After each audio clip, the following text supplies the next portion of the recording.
guys to the new episode of To Make More lively. Welcome guys to the new episode of episode 2. We're back.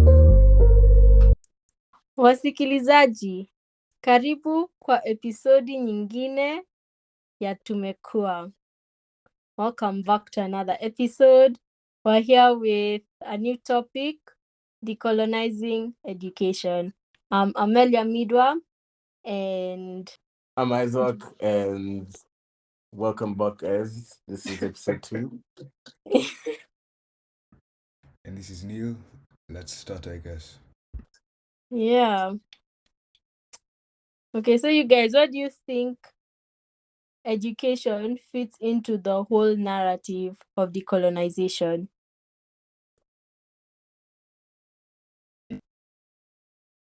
I can say that education was a big part in what they used in colonizing the Africans, because obviously they knew from early that knowledge was one way they could change our minds, and they constantly pushed that we didn't have a philosophy or way of life before that. Obviously, to get our power back, we just have the power we had before. We have to shift from the colonial means of education, then go back to African-centered perspective of history. Yeah, I really like that. Isaac? Okay, for me, if you trace back like how people started arriving into Africa, you have the traders, and then you have the missionaries. Mm-hmm. Okay, you have the traders, the explorers, and the missionaries. And I feel like education through the missionaries was the first tool of colonization. You know, it was the first way that the colonizers, it was the first thing that the colonizers used to enslave our minds. Yeah. I also agree with you guys, the fact that education was a tool of imperialism, but then also it is a tool of decolonization. So as much as it was used to dehumanize us, we can now use it in this revolutionary journey of decolonization.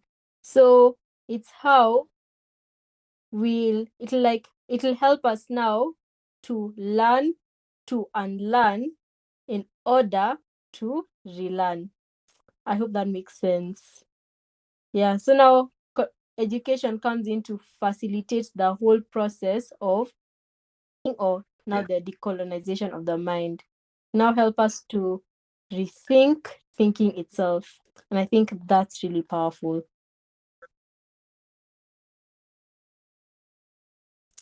Yeah, so what do you guys think is the issue with today's education systems, especially the education systems in Africa? All right, so I think the issue with today's education systems is that they are the colonial education systems. So during colonization, of course, you said in the last episode that they disregarded the fact that we had our own valid and legitimate knowledge systems and basically seeing us as less human. So what did they do? They replaced our education systems with theirs, So now they were displaced, and they did this through, bringing in the church and all these missionaries who now basically now came in to replace our education system. So I think now that's the role the church played in this whole using colonization as a tool of imperialism. So what they did, how we used to learn before was we used to learn from our parents, our grandparents, these traditional methods of education.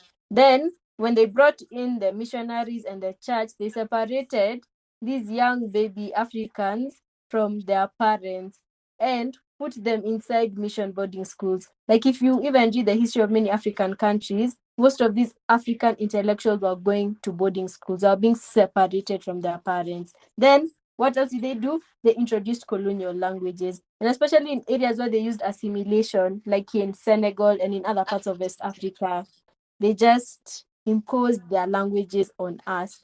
And that also aided in the destruction of our education systems.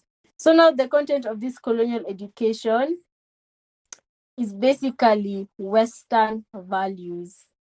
It just entails the duplication of Western institutions and values.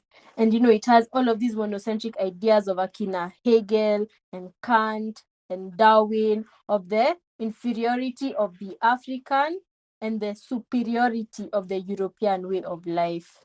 And basically it's decultured, dehistoricized, and decontextualized, incapable of responding to the needs of the African society. Yeah. Nimesema a lot. You've gone on. Yeah. Okay, someone else come in now.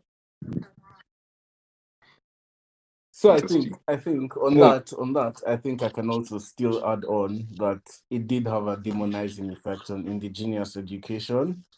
And they did this by, completely eroding our culture. They created new beauty standards, new ways of dressing, new eating patterns, new ways that just made African ways seem less civilized, as I'd say. Yeah. Yeah. Like it was geared to promote the European economies. Like even the education, like if you read about the history of Kenya, what us kids used to be taught was arithmetic, the 3 R's: arithmetic, reading, and writing. Then at a point, if you advanced, like now you used to be taught about farming. And Kenya was an agricultural, like that's what we used to do, agriculture. That was our main economic activity. So now imagine, like, you're basically just being taught to be a farmer so that you can produce goods to finance and service now the British economy. And it was like that in most African countries. And I think that's a very important a very important point to highlight. Yeah, so Yeah. education in Africa wasn't African education, but it was just education in Africa. And the sad part is that this colonial education continues to be taught unchallenged in post-colonial Africa. Even after we've gained our independence, like we're still being hammered with these white ideas. So what do you guys think are the effects? I think before we pass that, Yeah. Amelia, when you said how African education was taught through our grandparents, I also wanted to add one. It was taught through apprenticeship, peaceful ways.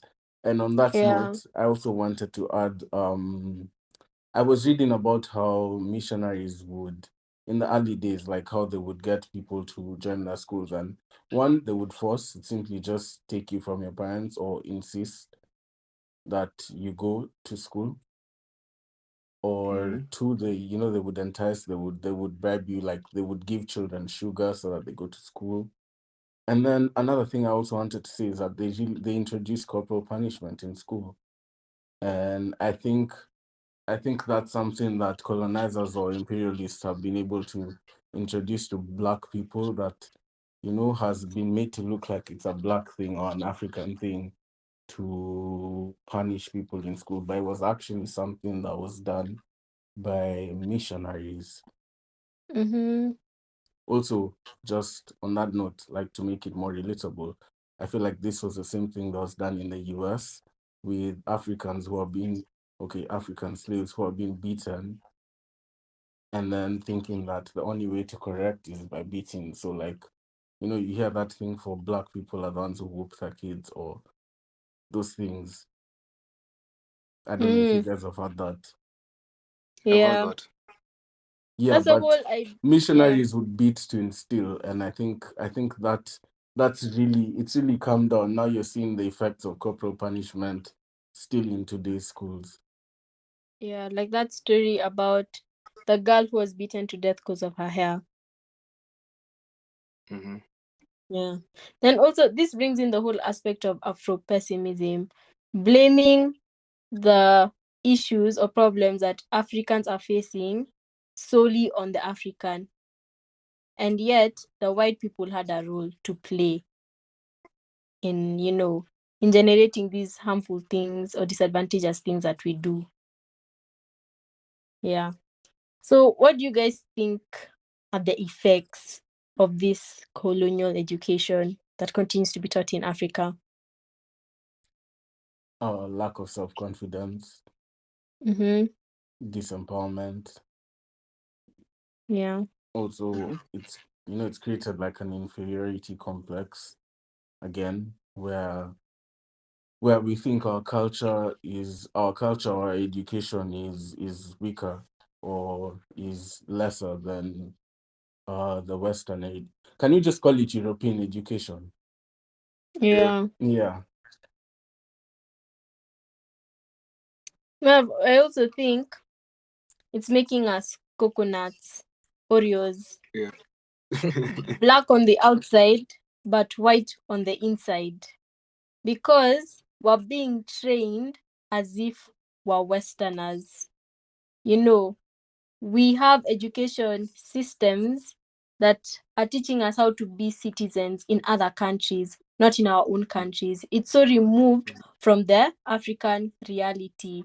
So it's so sad that we have education systems that don't shape us, that don't shape young people according to the requirements of their environment. So like we're not like authentically African, we're not authentically Kenyan. Our ideas, our reasoning, and our actions are not actually Kenyan, and we don't even see our future in African or Kenyan terms, because like these Western ideologies have been hammered into us. Hata tumechapwa tu nini, we pass the exam, which is basically propagating those Western ideas. I can remember in history, if you did history in high school, we were learning like ways informal education, which was informal education was also called African education in history, which is a whole problem I have. But then ways informal education was being taught, and one of them was apprenticeship. And I was finding it like really funny that in the UK more people are choosing to do apprenticeship than university, which was now what was referred to as formal education. Mind you, Africans are still the ones who came up with the concept of universities. That's so true. Like we had We universities had the in first universities in the world we in had universities Timbuktu. Timbuktu, Cairo, Hmm. so many other, like we had real, now not universities in Africa, African universities, authentically African universities. And even when these white people came and took over those universities, they did not continue with the education that was being taught in those universities. They switched it up. They started teaching their own. And I think that's something that's really been hidden. Like it's really hidden from us, like that we had the first universities in the world. Yeah, you see, like, yeah. Then, yeah, even with our schools, with our universities, like, we need to understand that it's in Africa, it's on Africans, and therefore it has to recognize and actually implement the African traditions and culture. It should be a tree growing from a seed planted and nurtured in African soil, drawing inspiration from its environment. And that's not being done, which is very, very disappointing. And even those who tried failed, like Mobutu Sese Seko and Julius Nyerere.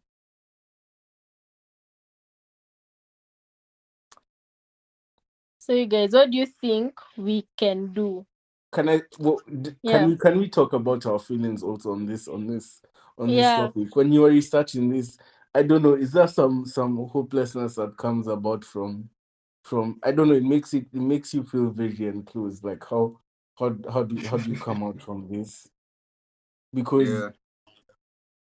I think education is a really, really key thing. And once you brainwash a generation, it's so hard to get that back, especially if Yeah. it's continuous, like what's happening now.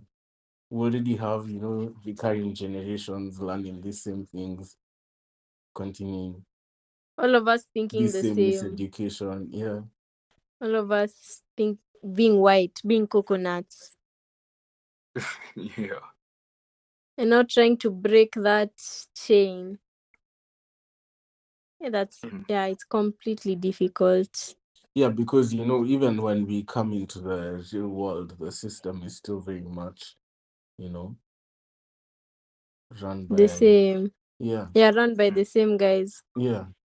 Mm, that's true. It's quite. Yeah, it makes you feel a bit sad, a bit hope. You know, like even you start questioning the very education you're receiving. Like, should I even be listening in class when my teacher is talking about Aristotle or I don't know Darwin? Should I not read for that particular nini? What was that topic? Evolution. Should I not read for it because it's against my beliefs? I know, It's a I know. lot. And that's what I was getting when I was doing my research into this topic. Yeah, because that's what we're being taught, and like if you write something you don't believe in a number of times, eventually unaingia kwa hiyo nini bandwagon. Like you just start believing it. Like if you hear something enough times, like you just start believing it. Like those affirmations. If you tell yourself I'm beautiful every day, and at the beginning you didn't believe you're beautiful, eventually you'll believe you're beautiful. You'll see your beauty. So it's the same with this education. Yeah, we're being brainwashed. But I guess now when you start reading this people who are writing about these things and you realize there's a problem, and I think that's a really, really good step as well. Yeah. Yeah. Okay, so what can we do? Now that brings us to what can we do about it?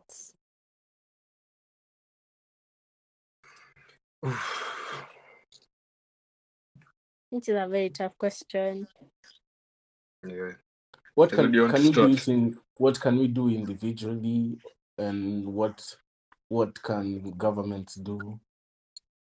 Yeah, like from a smaller scale to a larger scale, what can we do? So I think the I have a large scale for Kenya, ideally for Kenya, Yeah. the government to scrap our curriculum once more and have people like Ngugi wa Thiong'o, who's like openly discussed this, decolonization and education, come design a new. Okay, not it doesn't have to be all our curriculum. It could just be our history and our social studies, because okay, I don't know if that's been taught in the CBC, but in 844, the social studies was mandatory in primary, and if you have that designed to Mm. But re-educate. eza kwacha nikuulize, what incentive do they have to do that? Because first of all, most of them don't even recognize it's an issue. They even call other white education specialists to come and help them design our syllabus. Because, they can't even take their time and look for Kenyans who know their stuff on that particular issue, Africans. And even that's what happened back in the day. Because back in the day when they're designing education systems of different African countries, they were looking for white people to help them. Then even you see guys like Julius Nyerere. Julius Nyerere tried with that thing of Ujamaa. Because that Ujamaa also encompassed contextualizing Tanzanian education. Then he failed. Mobutu Sese Seko, his own authenticity They project. called it communism. Yeah, okay. Then we have Mobutu Sese Seko, and his authenticity project. Of course, the guy was a dictator. He did many unspeakable things. But Yeah, then, like, that's one thing he really pushed, like changing his name, changing the names of cities, talking about how he wanted the I don't know. Congolese I don't youth know. to I, be I really like authentically what he did. Congolese. I like what he did there, but then Yeah. he's such a dodgy example because Okay, do you think yeah. Patrice Lumumba would have done much better? Okay, yeah. But still, like, you can see African leaders that have tried and they failed. And most people recognizing that there's no issue. And even them even wanting our systems to be more white. Like, if you look at CBC, I'm saying, like, it really resembles the IGCSE curriculum. Not completely, but some aspects are very similar. But can you say that You it's get? I think another thing that needs to happen is international countries need to recognize African education as it is. Like, Yeah. it's Like, weird that KCSE is not accepted internationally when you've been even the studying schools. English. Even the English is not accepted. you don't chat about the fact that we had to go to another year of school just to get here. Like, to go outside the country, we had to actually do a foundation here. That's true. Even my sister, what's happening to her is she's being taught how to talk like a white person. So she's being told how to pronounce her T's and her D's. So she cannot say water. It's not allowed. Just say water. Why? Like, bro, she's in a program teaching her how to speak English. Like, she was put in that program because they didn't recognize her English KCSE marks. Gosh. So imagine that, like, bro, you're being taught how, Even bro, the and IELTS test and TOEFL, yeah, they're so unnecessary.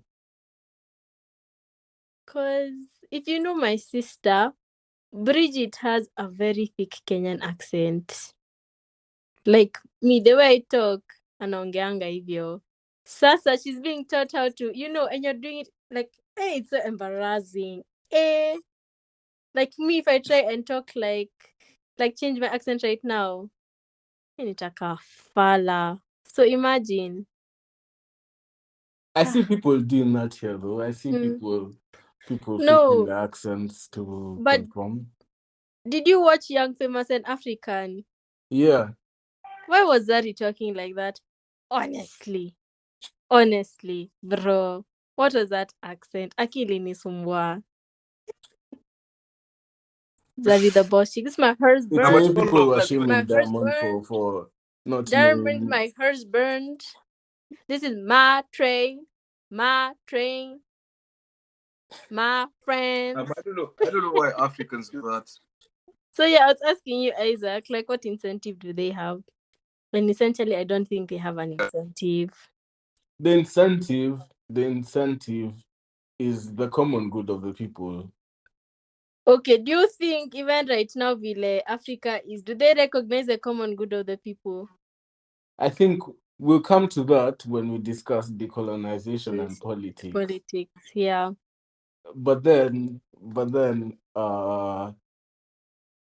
were a few leaders who I feel like recognize the common good of the people. Like, and I was like, man, this lady was probably the reason. Okay, I'm not gonna say that. Cut off that. I was Okay, gonna but use it. Kibaki had a lot of influence on Kibaki. Like Kibaki Yeah, coming up and saying, "I have only one wife," and Lucy's just looking at him like, "Yeah, yeah, but Sema, I think she tell them had the more. truth." I think she also made him not steal. Mm. Like, She's you just stupid. hear the way she was talking about corruption and people stealing. And I think maybe his government, was developing so well because she was so straight. Yeah, they're very strict.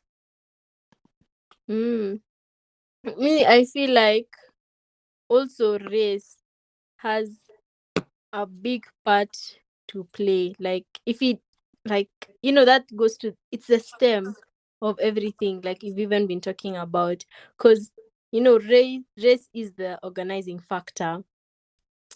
So now when it comes to African scholarship, which can now help in now, changing the narrative, help in, like now educating Africans, promoting to that education that will now help in the decolonial project.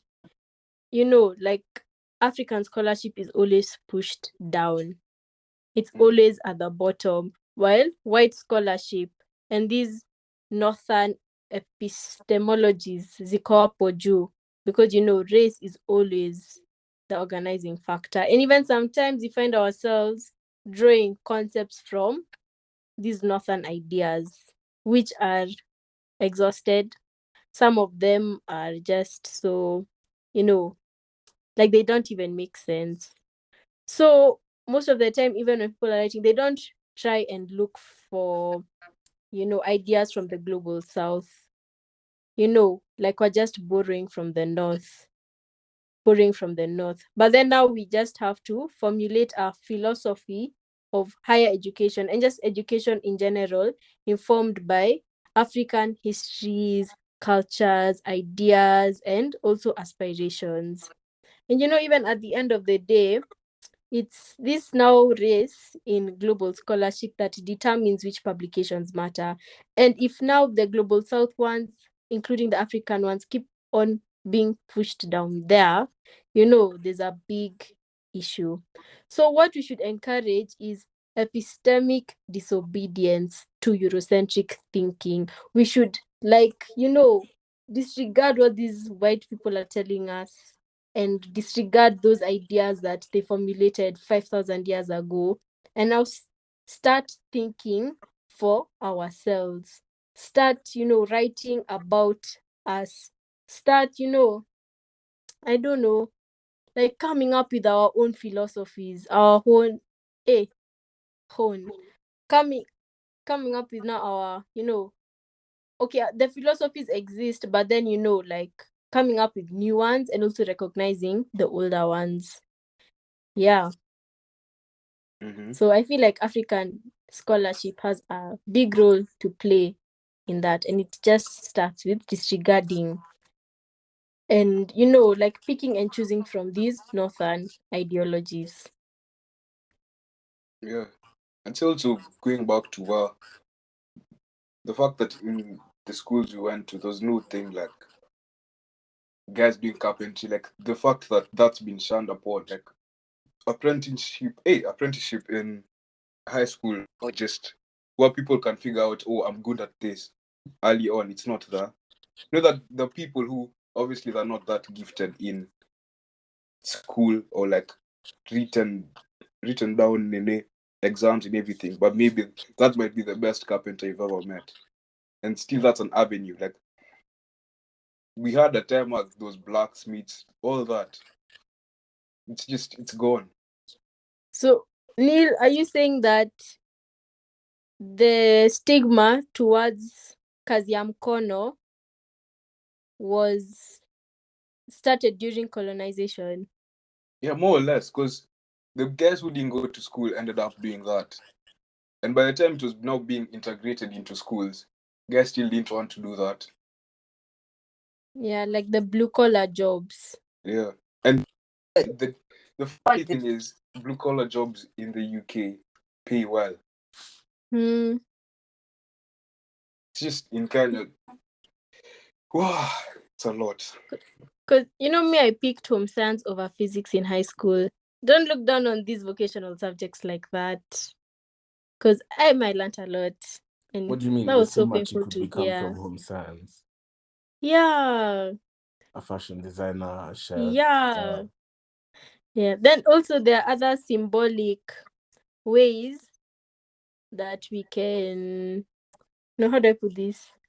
Like there are also smaller things that we can do to, change the narrative or like put an end to this colonial education. So what some South African students did is that they started the Rhodes Must Fall movement. So basically there was a statue of Cecil Rhodes in the middle of the University of Cape Town, and basically he was the personification of the elitism of the white race. He was like the leader when it came to conquering Cape Town and South South Africa. Africa. Yeah, South Africa. Wasn't it called Southern Rhodesia? You see, like, he was like the personification of imperialism, and now that statue stood in the middle of an African university in Africa.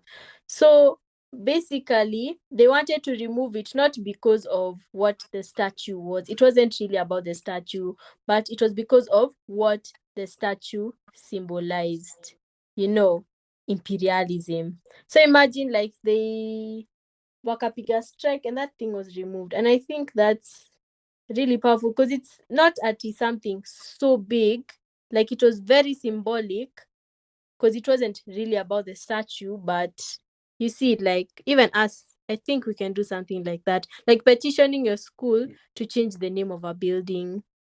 Like, why are we always naming our buildings after, even our streets, some streets in Kenya, why are we naming them after white people? Lake Victoria. Yeah, I was about to like Yeah, I mean, why are we naming these things after white people when we have people in Africa, like guys who fought for independence, and Uganda I even don't has know. quite a few. I don't know, like Albert, Edward, Yeah, you see, St. George. there are so many other people you could name these buildings after, these lakes after, these different streets after. But I think Kenya, we've tried with streets and the names of roads. But then, there are many other things that could be changed. For Francis example, Atoli Road. having like the Lake Victoria, or having a building named after a white scholar when we have enough scholars in Kenya that we can name them after, like Okothogendo, Wangari Maathai. Yeah, And so a politician. oh yeah, she was a politician. She was a lot of things. Yeah. So let's talk about studying abroad. And a member of parliament. wait, Okay, she was exactly. a member of parliament.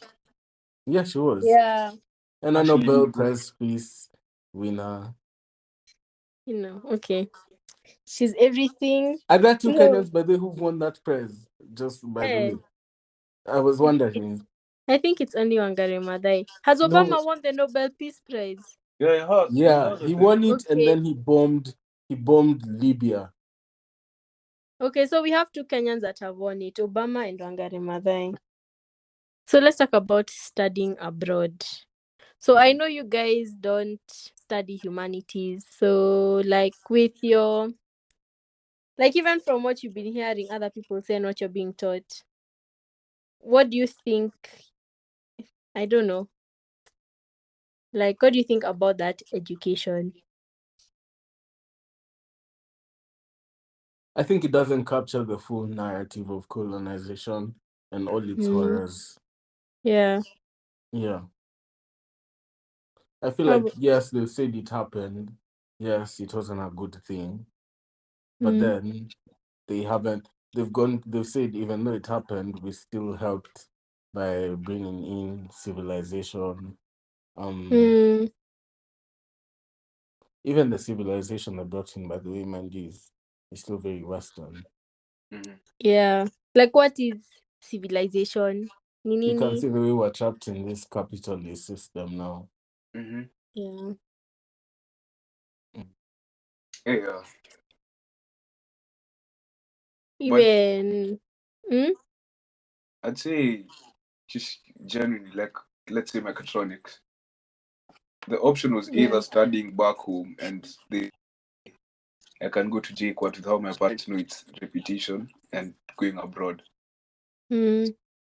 Talking to my parents, they told me the only option was just going outside. Like, if we build our systems to a level where they're respectable and you'd consider just being at home, because the biggest disadvantage of being here is I tend to be homesick a lot.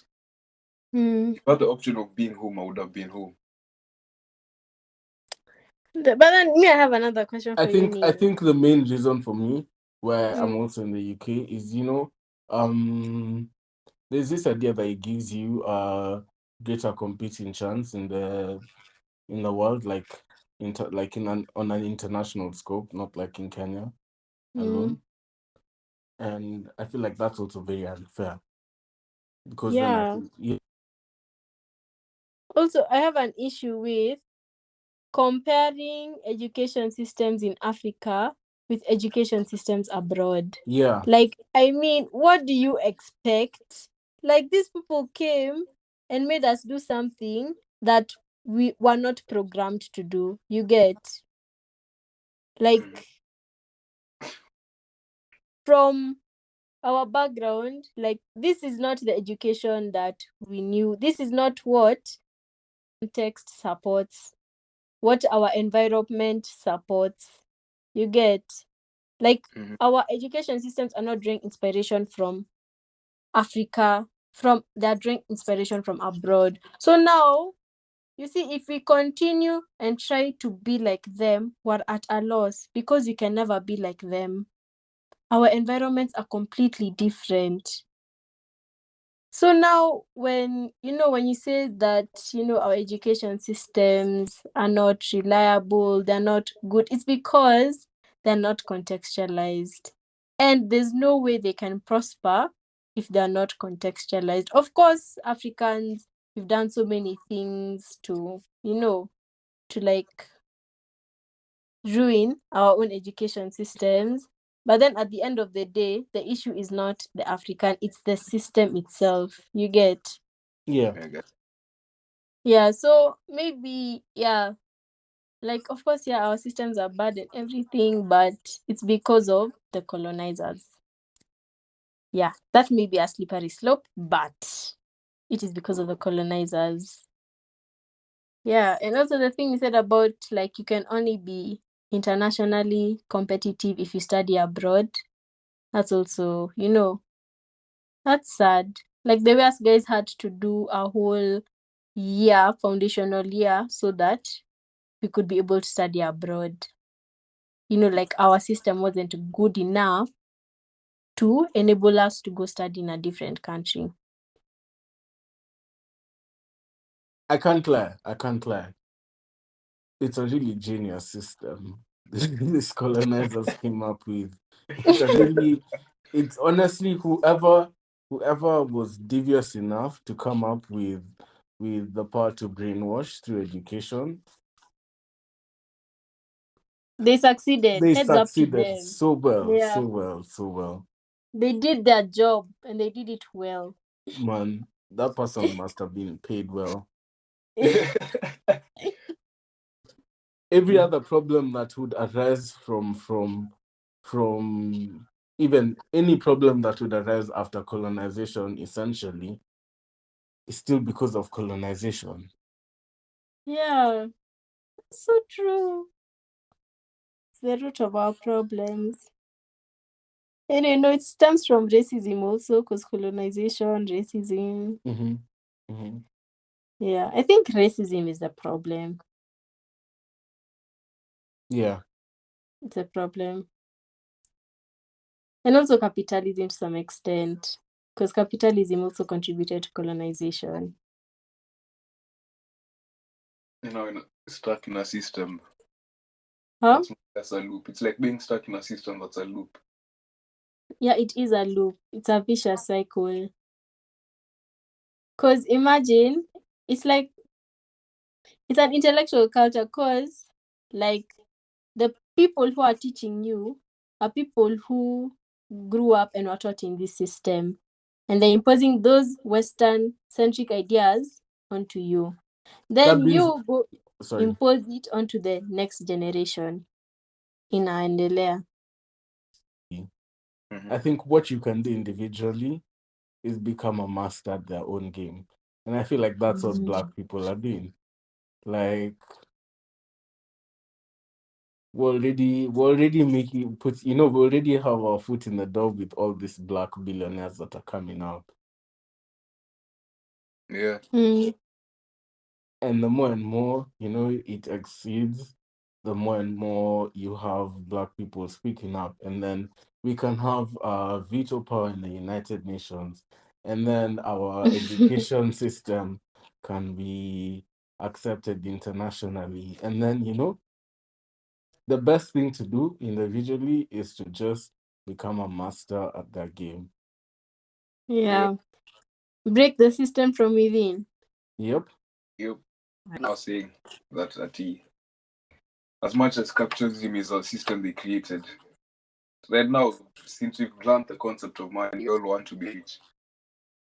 Yeah. And to be That's very right. honest, we're not gonna destroy capitalism with a podcast. I'm sorry to say it's my dream. It would be my dream. But We then can't also destroy this colonial mentality Mhm. and the realities of and these colonial relics by a podcast. that's what I was telling you. I realized when I was reading into this, I realized how deep it is and how far it's come. Yeah, it's come And from by the time far. it even changes, I'd probably be dead. But at least we've done something. You never Yeah, know. but at It least we're might, doing yeah, something. But yeah. then we can do better if Mm, we become a superpower in their own system. yeah. Yeah. Anyway, you guys, you know, this podcast itself is an agent of change. So don't forget to like, share, and subscribe. Mhm. Okay. So That's it for today. And no, wait. Oh. Closing out early. No, there's something I wanted to raise. This whole thing about white people writing about Africa, Yeah. I don't like it.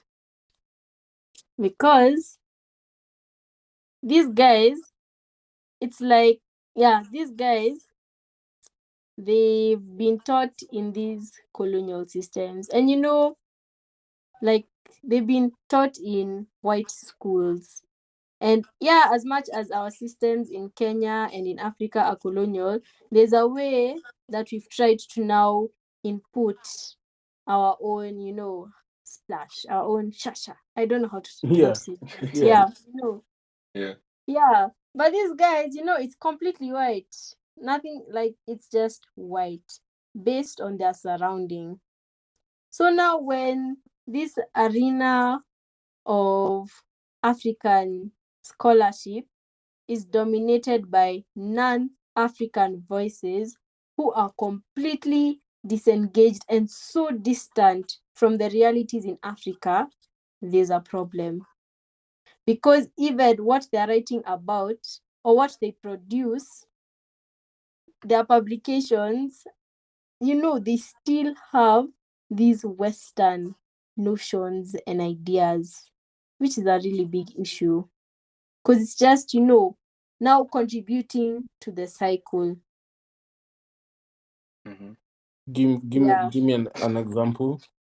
Mhm. Okay, even me. Let's say me, Acheng, I've decided I'm going to write about the American justice system. Me, Acheng, has never been to America. All I'm doing is desktop research. You know, just reading stories about people who have maybe experienced the failures of the justice system, going through the various laws of America, reading a few decisions, and I write my paper. Do you think what I write can even be compared to somebody who is actually in America and who has actually experienced what's going on in the American justice system firsthand? Of course, like even the feel of it will be completely different, you know. Yeah. Because me, I'm writing mine off second-hand accounts, not of first-hand accounts. The same as a white person writing abroad. You know, like who are they to tell me about a problem I'm experiencing? Okay, that sounds so bad, but who are they? Yeah. I don't know. You know, and telling me how to solve the problem I'm experiencing. And you've never A experienced problem that we're only experiencing because of them. Yeah. You know, like let's talk this guy. Okay, there's another paper. No, let me not make assumptions here. But anyway, like there's another paper I was reading, and I was even asking myself, like, bro, like have you been to Africa? Have you actually been to Africa? Like, I was so shocked about the stuff this person was saying. Like, he's making corruption sound like such a simple issue. Something so simple. Like, I don't know why Africans haven't just solved this issue. It's so simple. Then you're Yeah. wondering, bro, have you been to Africa? Do you know how systemic this issue is? Now that we discussed in another podcast as well. Yeah, another podcast. Yeah, so I think with that, we can wrap it up.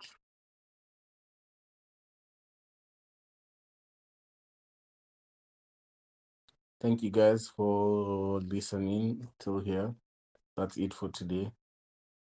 Please like, subscribe, and episode Sure. 3 is coming soon,